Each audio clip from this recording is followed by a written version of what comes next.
Airport पर नमाज भारत को नहीं स्वीकार। सुदर्शन एक्सक्लूसिव में आज बात इसी एक्सक्लूसिव खबर की हम करेंगे। देखिए, एयरपोर्ट जैसे अति संवेदनशील सुरक्षा क्षेत्र में जहां परिंदा भी पर नहीं मार सकता, वहां सुरक्षा के साथ इतना बड़ा समझौता क्यों और किसके इशारे पर किया जा रहा है। कोलकाता के नेताजी सुभाष चंद्र बोस इंटरनेशनल एयरपोर्ट के भीतर रनवे से चंद मीटर की दूरी पर बांकरा मस्जिद है, जिसे गौरीपुर जामा मस्जिद के नाम से जाना जाता है। ये तस्वीरें आप देख सकते हैं, सामने से आपको जहाज उड़ते दिखाई देंगे और वहीं पर आपको ये मस्जिद दिखाई देगी। दरअसल मरम्मत कार्य के चलते 3 दिन के लिए यहाँ पर नमाज पर अस्थायी रोक लगा दी गई। लेकिन आज सबसे बड़ा सवाल ये है कि क्या ये रोक सिर्फ 3 दिन के लिए ही है, और ऐसा है तो क्यों है, परमानेंट क्यों नहीं है। तो देश के प्रधानमंत्री, मुख्यमंत्री और दुनिया भर के वीवीआईपी उसी एयरपोर्ट से उड़ान भरते हैं और उतरते हैं, तो बिना किसी बायोमेट्रिक जांच और बिना पास के सैकड़ों लोगों की वहां आवाजाही किस राष्ट्रीय सुरक्षा के मापदंड में फिट बैठती है। आज सीधा और तीखा प्रहार तुष्टीकरण की उस नीति पर जिसने देश के हवाई अड्डों और रेलवे स्टेशंस को मजहबी अतिक्रमण का अड्डा बनाया। आइए पहले इस पूरी खबर को विस्तार से समझ लेते हैं कि धरातल पर एग्जैक्टली हुआ क्या है। कोलकाता के नेताजी सुभाष चंद्र बोस इंटरनेशनल एयरपोर्ट के परिसर के अंदर, ध्यान से सुनिएगा, परिसर के अंदर एक बेहद संवेदनशील हिस्से में एक मजहबी ढांचा मौजूद है, मस्जिद। अधिकारियों के मुताबिक 11 जुलाई से 3 दिनों के लिए यहां नमाज को अस्थायी रूप से रोका गया है। वजह बताई गई है कि मस्जिद में कुछ निर्माण और मरम्मत का काम चल रहा है। प्रशासन इसे एक सामान्य प्रक्रिया बता रहा है, लेकिन इस पूरे मामले पर सुरक्षा का असली सच तब सामने आया जब बीजेपी विधायक सौरभ सिकदर ने इस पर गंभीर आपत्ति जताई। उन्होंने सीधे तौर पर आरोप लगाया कि एयरपोर्ट परिसर के भीतर इस मस्जिद की मौजूदगी के कारण दोनों रनवे के पूरी तरीके से इस्तेमाल पर असर पड़ता है। सबसे चौंका देने वाली बात तो तब सामने आई कि वो यह है कि इस मस्जिद में नमाज पढ़ने आने वाले लोगों के लिए किसी भी तरीके का एयरपोर्ट पास या बैकग्राउंड वेरिफिकेशन इत्यादि की कोई आवश्यकता नहीं है, ना ही कोई व्यवस्था है। जबकि अधिकारियों का खुद मानना है कि एयरपोर्ट एक बेहद सुरक्षित संवेदनशील इलाका है। आम नागरिकों को भी एंट्री के लिए फोटो वाला बायोमेट्रिक पास चाहिए होता है। ना जाने कितने सुरक्षा चेक पॉइंट से होकर गुजरना पड़ता है। और ये मस्जिद एयरपोर्ट के सबसे ज़्यादा सुरक्षा वाले हिस्से में है, यानी लेवल 3 जोन में आता है, जहां हर महीने लाखों यात्री वीवीआईपी आते हैं। अब बात करते हैं उस कड़वे सच की जिससे ये देश वर्षों से आंखें मूंद कर बैठा हुआ है। ये खतरा सिर्फ कलकत्ता तक सीमित नहीं है, ये सीधे सीधे लैंड जिहाद यानी कि मजहबी अतिक्रमण की वो बीमारी का हिस्सा है जो देश के रणनीतिक ठिकानों को खोखला करने में लगा है। देश की राजधानी दिल्ली के पालम एयरपोर्ट को देख लीजिए, वहां भी वीवीआईपी स्थानों पर ऐसे ही मजहबी स्थल खड़े कर दिए गए हैं जो किसी भी समय एक बड़े सुरक्षा संकट को जन्म दे सकते हैं। ऐसे में सवाल बहुत सीधा है और सवाल बहुत साफ है। अगर युद्ध काल में या किसी बड़ी आपात स्थिति में इन्हीं संवेदनशील हवाई अड्डों से हमारे फाइटर जेट्स को उड़ान भरनी पड़े और वहां पहले से मौजूद कोई ऐसा मजहबी कट्टरपंथी हो जो मजहब के नाम पर दुश्मन देश को अपना मानता हो, क्योंकि ऐसे कई मामले मिले हैं, वो हमारे विमानों या वहां आने जाने वाले विदेशी राष्ट्राध्यक्षों पर कोई हमला कर दे, तो उसका जिम्मेदार कौन होगा? क्या तब ये सेकुलर गैंग सामने आएगा, जवाब देगा? शायद नहीं देगा। ये बीमारी सिर्फ हवाई अड्डों तक नहीं है। भारत के लगभग हर छोटे बड़े रेलवे स्टेशन पर जहां आप आते जाते हैं, वहां आपने देखा होगा कि किस प्रकार की सिचुएशन वहां पर रहती है। रेलवे की ज़मीनों पर रातों रात मजारें खड़ी कर दी जाती हैं, कव्वालियाँ शुरू हो जाती हैं, प्लेटफॉर्म छोटे पड़ जाते हैं जब इनकी भीड़ वहाँ पर जुटती है। तब आम यात्रियों को चलने का रास्ता नहीं मिलता है और सुरक्षा व्यवस्था पूरी तरीके से चरमरा जाती है। मजहब के नाम पर सार्वजनिक और राष्ट्रीय महत्व की संपत्तियों पर यह कब्जा अब बर्दाश्त से बाहर है। इस पूरे घटनाक्रम के बाद आज पूरा देश इन जिम्मेदार तंत्रों से सीधे और तीखे सवाल पूछ रहा है। सुरक्षा के लेवल 3 जोन में बिना पास और बिना वेरिफिकेशन भीड़ को आने की अनुमति किसने और क्यों दी? देश की सुरक्षा बड़ी है या ये मजहबी तुष्टीकरण? कलकत्ता से लेकर दिल्ली के पालम एयरपोर्ट तक इन संवेदनशील ढांचों का पूरी तरीके से सफाया क्यों नहीं कर दिया जाता? रेलवे स्टेशनों और सरकारी जमीनों को बंधक बनाने वाले इस मजहबी अतिक्रमण पर एक कड़ा और देशव्यापी बुलडोजर एक्शन कब शुरू होगा? मजहब के नाम पर देश की संप्रभुता से खिलवाड़ अब बंद होना चाहिए, क्योंकि राष्ट्र सर्वोपरि है और यही सुदर्शन न्यूज की मांग है। वाले अभी शिफ्ट करने के लिए राजी नहीं है। हमने बताए थे कि अगर वो शिफ्ट करना चाहते हैं तो उसको विकल्प व्यवस्था दिखाया जाएगा, लेकिन वो विकल्प व्यवस्था के लिए राजी हो तब ना शिफ्ट किया जाएगा। वो राजी ही नहीं है। धर्म को बीच में रख के घिनौना राजनीति कर रहा है, जिसमें ना केवल कलकत्ता एयरपोर्ट का विकास रुक रहा है, एक बड़ा सिक्योरिटी थ्रेट भी बन रहा है।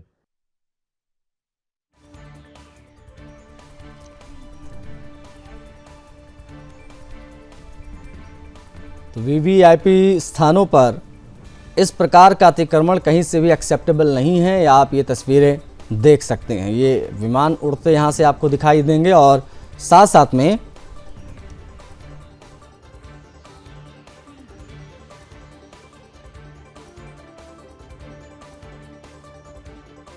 जो है वो आपको दिखाई देगी।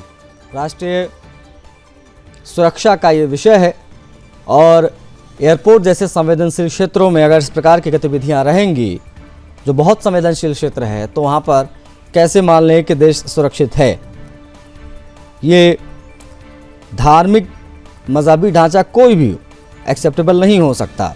ये सुरक्षा संबंधी खतरा है, इसका समाधान होना चाहिए। विधायक ने मांग की, ये मामला चर्चा में आया और ये तस्वीरें हम आपको दिखा ही रहे हैं। और पूरी जानकारी क्या है वो हमने आपको बताया। हवाई अड्डों समेत रेलवे स्टेशंस के हाल भी आप जानते हैं, किस प्रकार से वहाँ ये मजहबी अतिक्रमण आप देखते हैं तमाम दरगाहों के नाम पर। और यहाँ पर ये मस्जिद आप देख पा रहे हैं। अब एयरपोर्ट के भीतर जोन 3 में संवेदनशील क्षेत्र में ये मस्जिद यहाँ क्या कर रही है? अब बिना किसी सुरक्षा जांच के, बिना किसी आईडी कार्ड के ये लोग यहाँ पर पहुँच जाते हैं।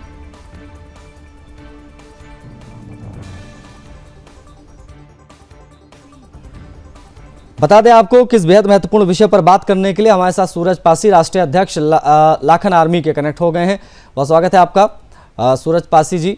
हमारे साथ शहर नकवी कनेक्ट हो गई हैं, हम उनसे भी बात करेंगे। शहर, आपका भी बहुत स्वागत है। सूरज, क्या एयरपोर्ट जैसे अति संवेदनशील क्षेत्र में किसी भी मजहबी स्थल की मौजूदगी सुरक्षा जोखिम का हिस्सा नहीं है क्या? और ये जो 3 दिन के लिए यहाँ पर नमाज रोकी गई है, जिसका विरोध हो रहा है, क्यों ना ये मांग होनी चाहिए कि यहाँ से परमानेंटली इन तमाम चीज़ों पर बैन लगना चाहिए, क्योंकि ये बहुत बड़ा खतरा है हमारे देश की सुरक्षा के लिए। सूरज पासी जी।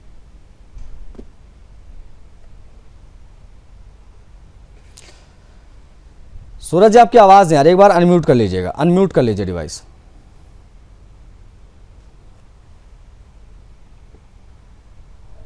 बहुत बहुत धन्यवाद। क्या मेरी आवाज आप तक पहुंच रही है? हाँ सूरज जी, अब आपकी आवाज़ आ रही है।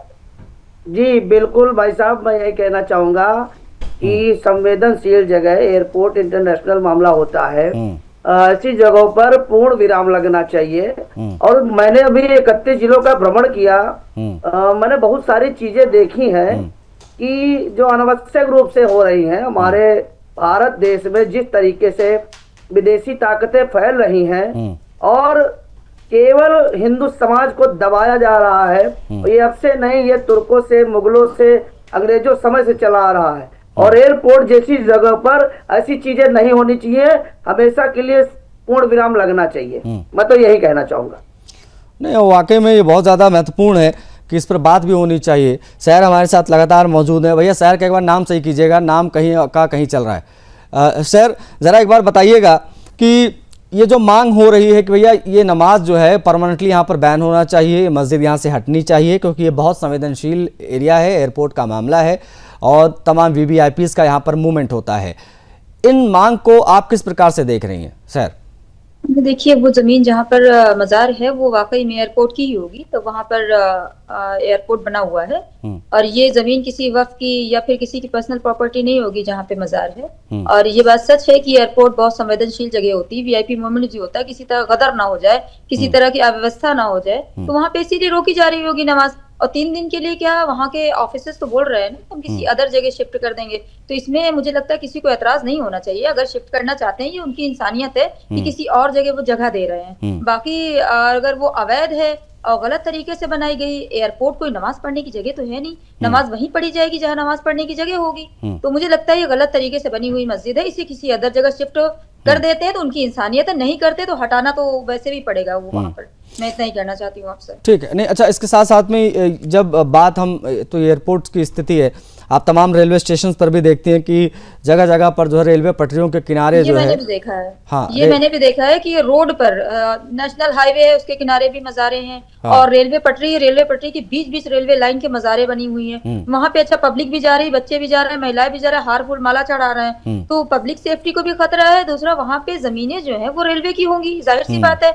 और जो रोड की जमीन है वो भी सरकार एक्वायर करती है, तो किसी को मुआवजा देकर, पैसा देकर एक्वायर करती है, जबरन सरकारें एक्वायर नहीं करती जमीनें हमारी।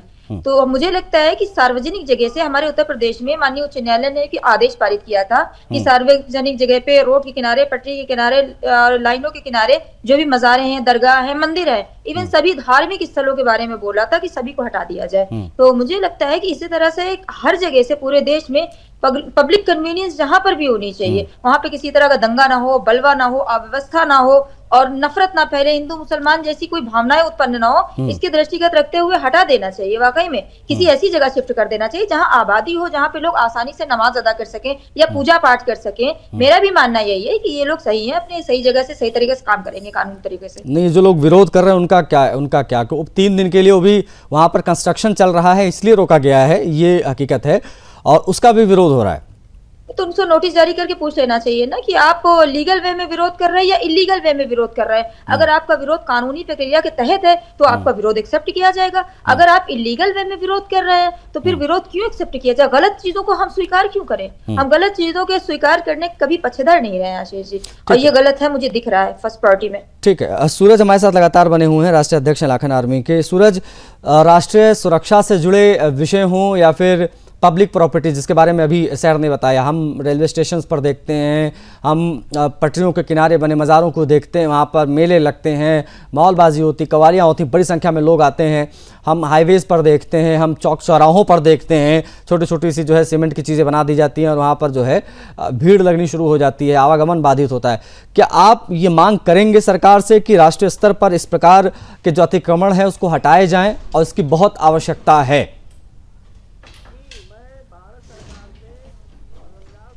से मजबूती से मांग करता हूं कि ऐसी जगह पर मस्जिद मजारे नहीं होनी चाहिए, इसको तत्काल प्रभाव से हटाया जाए। और जिस तरीके से हम लोग देख रहे हैं, हमारे सनातन सभ्यता की आस्थाओं पे इतनी लंबी लंबी चोटें मारी गई हैं। मैं काशी जाता हूं, मैं मथुरा जाता हूं, मैं अयोध्या जाता हूं, मुझे पीड़ा होती है। और ये लोग हमारे धार्मिक स्थान, हमारे ऐतिहासिक स्थान, हमारी जहां आप देखिए एयरपोर्ट जैसी जगह जो संवेदनशील होती है कि एक अगर चूक हो जाए तो कितनी लोगों की जानें जा सकती हैं, ये इनको दिखाई नहीं दे रहा है। और ऐसी जगह पे बिल्कुल ये चीजें नहीं होनी चाहिए। मैं निवेदन करूंगा कि तत्काल प्रभाव से इसको हटाया जाए। देखिए, एयरपोर्ट जैसी संवेदनशील जगह है और ये सरकार के लिए बहुत जरूरी है कि एयरपोर्ट में कोई भी दिक्कत न हो। अगर कोई दिक्कत होती है तो सरकार भी जिम्मेदार होगी। और जो लोग विरोध कर रहे हैं उनका काम है विरोध करना, उनसे जवाब मांगिए। अगर जवाब नहीं देते हैं तो ऐसे लोगों के ऊपर कार्रवाई भी होनी चाहिए। अभी हमारी देखिए राजपासी महाराजा कंसापासी जी के किले पर और उनके आराध्य भगवान शिव के मंदिर पर जिस तरीके से जिहादी मानसिकता के लोग कब्जा किए हुए बैठे हुए हैं और बताते हैं कि हमारे नाम है। अरे पहले की सरकारों में जो हो गया सो हो गया, लेकिन आज समाज जगह है, जो सरकारें नहीं है, जो हमारे हक अधिकार हम लोग लेके रहेंगे। और एयरपोर्ट जैसी जगह पर नहीं होना चाहिए। मेरा निवेदन है इसको हमेशा के लिए खत्म किया जाए, अलग कहीं दिया जाए जहां पे ऐसी संवेदनशील जगह ना हो। एयरपोर्ट जैसी जगह पर नहीं होना चाहिए, बिल्कुल नहीं होना चाहिए। जो पहले हुआ, पहले सरकारों में हुआ है, अब सरकारों में नहीं हो पाएगा। अब बंगाल बदल चुका है।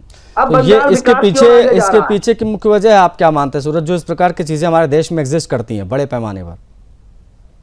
देखिए, इसके पीछे की मुख्य वजह यह है कि जो हमारे सनातन हिंदू समाज के लोग हैं, अपनी सभ्यता, अपने कल्चर पर कभी वोट करते ही नहीं है। और जब हमारी सभ्यता और कल्चर ही नहीं बचेंगे तो हम क्या करेंगे? आप देखिए आने वाला समय क्या है भाई साहब, आप अंदाजा नहीं लगा सकते कि आने वाले समय में हमारी सभ्यता को मिटा दिया जाएगा। जो भी विदेशी ताकतें भारत देश में बढ़ रही हैं, जिस तरीके से, अभी जब मैं यात्रा पे था 31 जिलों की, तो मैंने देखा लोगों को कबीरपंथी बना के फिर मुसलमान बनाया जा रहा था। पहले कबीरपंथी बनाया जा रहा था, कहीं ना कहीं पहले हिंदू विरोधी बनाया जा रहा था। उसके बाद सिद्धार्थ नगर में 90% हिंदू जिनको पता नहीं वो ताजिया उठाने का काम कर रहे हैं। मैंने उन महिलाओं से जब सवाल किया तो उनको कुछ पता ही नहीं, बस उनको ये पता है कि हुसैन बाबा। तो हमने कहा कि उनका इतिहास क्या है, तो कहीं कुछ नहीं पता। तो इस तरीके से अब इसको क्या कहें, गौतम बुद्ध जी की धरती है सिद्धार्थ नगर, और वहां पे 90% जो हिंदू समाज के लोग हैं उनको पता ही नहीं हम क्या कर रहे हैं। तो इससे बड़ी विडंबना क्या होगी? और जो बहुजन समाज के लोग कहते हैं, बाबा साहब का नाम लेते हैं, शिक्षा की बात करते हैं, सिद्धार्थ नगर में शिक्षा कहाँ चली गई? 90% हिंदू समाज के लोग ताजिया उठा रहे हैं, उनको खुद नहीं पता है कि उनका इतिहास क्या रहा हुसैन बाबा का, और वो ताजिया उठा रहे हैं। तो इससे बड़ी विडंबना क्या होगी आशीष जी, आप बताइए। ठीक, ओके। नहीं, वाकई हैरान करता है। और मैं भी सिद्धार्थ नगर से ही आता हूँ सूरज जी, और वहाँ की स्थिति मैं जानता हूँ, अज्ञानता की कितनी कमी है लोगों में। और वो ढोल ताशे भी बजाते हैं, अपने घर पे जो है बाबा बोल के उसको रखते भी हैं। और ये खैर, अब मैंने भी कई लोगों से सवाल पूछा, तो क्रॉस क्वेश्चन पूछा, तो उनको कुछ हसन हुसैन के बारे में कुछ नहीं पता, दे डोंट नो एनीथिंग, उनको कुछ भी नहीं पता, बस वो जो है इसमें इन्वॉल्व रहते हैं। कसम खाया भाई साहब, महिलाओं ने कसम खाया कि भैया अब मैं कभी नहीं करूंगा। हमने कहा देखिए, जो खलीफा हुआ करते थे वो विदेशों से हमारे भारत देश में विदेशी आक्रांता भेजा करते थे। अब लोगों को जब इतिहास नहीं पता है तो क्या करेंगे? ठीक है, ओके। सुचित्रा हमारे साथ कनेक्ट हो गई हैं न्यूज रूम से। सुचित्रा, प्रशासन ने 3 दिन के लिए नमाज पर रोक लगाई है, ऑफिशियल स्टेटमेंट क्या है, आधिकारिक कारण क्या बताया गया इसके पीछे? देखिए आशीष, अगर हम गवर्नमेंट के इस बात की जो फैसला लिया गया उसकी बात करें तो हमें थोड़ा सा पीछे चलना होगा। एयरपोर्ट जिस इलाके में है, यानी कि दमदम में है, वहाँ से बहुत कम दूरी पर, यानी कि सिर्फ 50 से 60 किलोमीटर की दूरी पर बांग्लादेश का बॉर्डर लगता है। और ये जो फैसला लिया गया सिक्योरिटी को देखते हुए इसलिए भी लेना ज़रूरी था क्योंकि अब से पहले कई गिरफ्तारियाँ हो चुकी हैं। हम आमतौर पर पाकिस्तान से जुड़े आतंकी मॉड्यूल की बात करते हैं, लेकिन जो बांग्लादेश से आतंकी मॉड्यूल जुड़े हुए हैं और जो बॉर्डर को ईजिली पार करके यहाँ पर घुसते हैं, उनके साथ कई बार मुठभेड़ भी हुई है और कई लोग वहाँ से गिरफ्तार किए गए हैं। चाहे हम 2014 की बात करें, 16 की बात करें, या 20 में 3 ऐसे केसेस आए हैं। हम बार बार बात करते हैं लश्कर तैयबा की बात करते हैं, हम हाफिज सईद जैसे आतंकियों की बात करते हैं, लेकिन आतंकी मॉड्यूल जमाते मुजाहिदीन की बात नहीं करते। इसके अलावा एक और बांग्लादेश से जो आतंकी टेरर जो चलाया जाता है, शहादत हिक्काम मॉड्यूल, उसकी भी अगर हम बात करें तो अगर हम देखें कि ये जो फैसला लिया गया है सुरक्षा के दायरे में रहते हुए, क्योंकि ऑफिशियल स्टेटमेंट जो आया है, क्योंकि यहाँ से प्रधानमंत्री, मुख्यमंत्री और कई वीवीआईपी जो हैं यहाँ से गुजरते हैं, आते हैं, ऐसे में ये फैसला लेना बिल्कुल सही है। क्योंकि अब तक जो वहाँ पर गवर्नमेंट थी टीएमसी की, वो बिल्कुल उनके सपोर्ट में रहा करती थी। और न सिर्फ एयरपोर्ट की अगर हम बात करें आशीष, हमारे साथ जो 2 मेहमान जुड़े हैं, मैं उनको भी ये बताना चाहती हूँ और दर्शकों को भी, कि बंगाल में अब तक का ये दौर ऐसा रहा है कि सड़क पर नमाज पढ़ी जाती थी,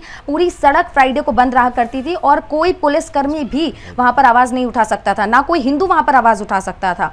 पूरा सड़क बंद होता था, पूरे 2 से 3 घंटे के लिए आवाजाही बाधित रहती थी, चाहे वो हम राजा बाजार की बात करें या खिदिरपुर की बात करें।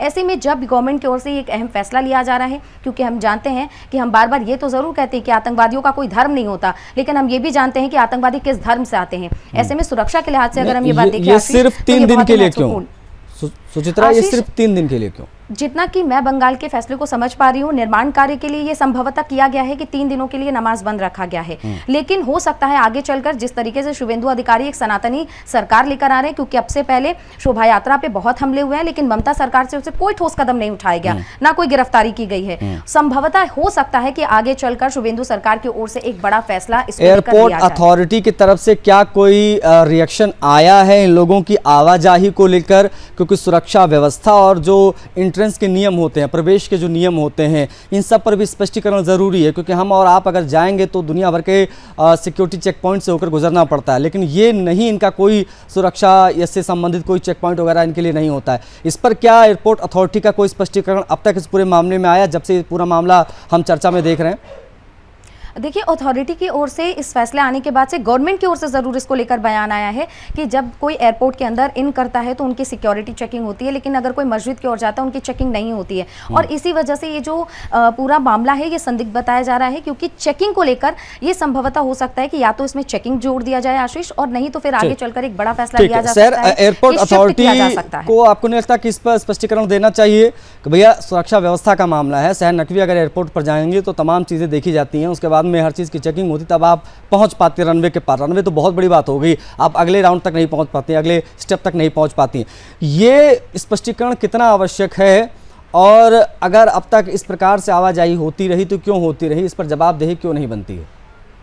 बिल्कुल आशीष, जवाबदेही बनती है। जैसा कि मैं आपको बता रही थी कि सरकार अब तक ऐसी थी जो अब तक उनके फेवर में काम करती थी, चाहे वो सड़क पर नमाज को लेकर हम बात कहें, चाहे मस्जिदों में किसी भी प्रकार के अगर शोभा यात्रा पर या फिर जुलूस पर हिंदुओं के हमले हुए हैं तो उस टाइम भी सरकार ने किसी की जवाबदेही तय नहीं की है। इवन पुलिस के भी हाथ हमेशा से बंधे रहे हैं। सर, क्या आप मानते हो कि ये जो चीज़ें चल रही हैं, हम रेलवे स्टेशन के पास देखते हैं, एयरपोर्ट के नज़दीक देखते हैं, ये मजहबी अतिक्रमण, इसके पीछे तुष्टीकरण है, और ये जो पॉलिटिकल पार्टीज़ हैं अपने अपने फ़ायदे के लिए उन राष्ट्रीय सुरक्षा से जुड़े महत्वपूर्ण विषयों से भी समझौता कर लेती हैं कि एक पर्टिकुलर वोट बैंक है जो नाराज़ हो जाएगा अगर हम कुछ पूछेंगे या कुछ बोलेंगे या कोई भी एक्शन लेंगे तो। शहर नकवी, देखिए, ये मुझे लगता है कि ये किसी राजनीतिक पार्टी द्वारा बनाई गई मज़ारें नहीं है। ये पुराने ज़माने से, पहले से, जिसने कभी ध्यान नहीं किया लोगों का, गौर नहीं किया लोगों ने, उस टाइम से बनी चली आ रही है। वहाँ पे नमाज भी अदा हो रही है, वो कंटिन्यूटी में वैसे बनी हुई है, और किसी ने कभी ये माइंड नहीं किया कि हाँ, इसको राष्ट्रीय सुरक्षा को भी खतरा हो सकता है,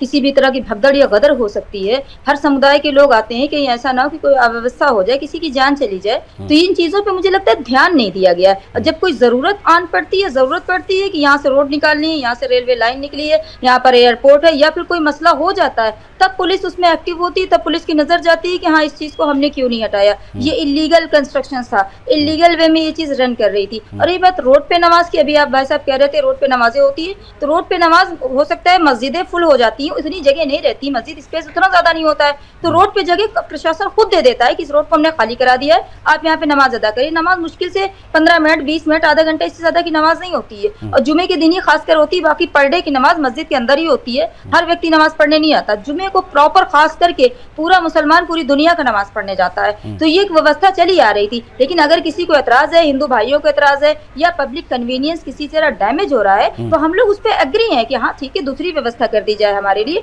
हम वहाँ पे नमाज अदा कर लेंगे। खुदा की इबादत करना है, उस पर कोई झगड़ा विवाद तो करना नहीं है कि हिंदू भाई से हमें नफरत करना है। अरे आपसे किस बात की हमें नफरत है भाई? आप तो हमारे अपने ही, हमारे देश के नागरिक हैं, हमारे भाई बंधु हैं। हम कहीं जाएंगे इंटरनेशनल लेवल पे तो हम इंडियन कहलाते हैं, तो हमें आपसे किसी भी तरह का कोई विवाद नहीं करना, हिंदू भाइयों से नहीं करना। अगर आसानी से बातचीत से मसला सुलझ रहा है तो किसी दूसरी जगह शिफ्ट की जाए, मेरी राय यही है। और जो पब्लिक है उस कन्वीनियंस का ख्याल रखते हुए शिफ्ट कर दिया जाए, किसी दूसरी जगह दे दी जाए, इसे एक्सेप्ट कर लेना चाहिए। सूरज, अगर अब तक बिना किसी सुरक्षा जांच के इस प्रकार से लोगों की आवाजाही होती रही नमाज के लिए, तो आपको नहीं लगता इस पर जवाबदेही भी तय होनी चाहिए? और ये पहले तो नमाज यहाँ पर बंद हो, पहले तो ये मांगे कि भाई नमाज प्रॉपर बंद हो, यहाँ पर 3 दिन 4 दिन के खेल खेला नहीं चाहिए, यहाँ पे ये प्रॉपर बंद होना चाहिए पहली बात, क्योंकि अति संवेदनशील क्षेत्र है।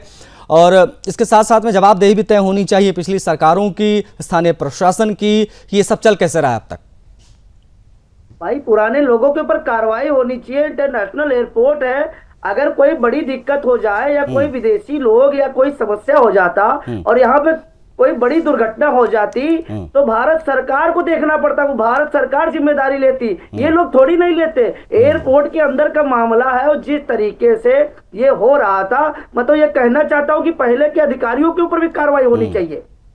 ठीक, और अब ये बंगाल नहीं बचा है। नहीं, हम तो अभी एक्सपेक्ट करेंगे कि शुभेंदु सरकार है तो इस प्रकार का बड़ा एक्शन यहाँ पर हमें धरातल पर दिखाई देगा। बट एनीवेज, समय दिया आप लोगों ने, बहुत आभार इस बेहद संवेदनशील और महत्वपूर्ण विषय पर बातचीत करने के लिए। तो कोलकाता से लेकर दिल्ली के पालम एयरपोर्ट तक का यही हाल है। अब हम बात कोलकाता की कर रहे हैं, पालम पर भी बात होनी चाहिए। तमाम रेलवे स्टेशन, उन रेलवे ट्रैक के किनारे बने उन तमाम दरगाहों की भी बात होनी चाहिए, इनको जल्द से जल्द हटाया जाए, क्योंकि ये बहुत संवेदनशील ढांचे होते हैं और यहाँ पर कभी भी कुछ भी हो सकता है। इसलिए ये मांग है कि 3 दिन के लिए ही नहीं, प्रॉपर एयरपोर्ट पर नमाज बैन होनी चाहिए। इस चर्चा में इतना है, मुझे आज्ञा दीजिए। जय हिंद।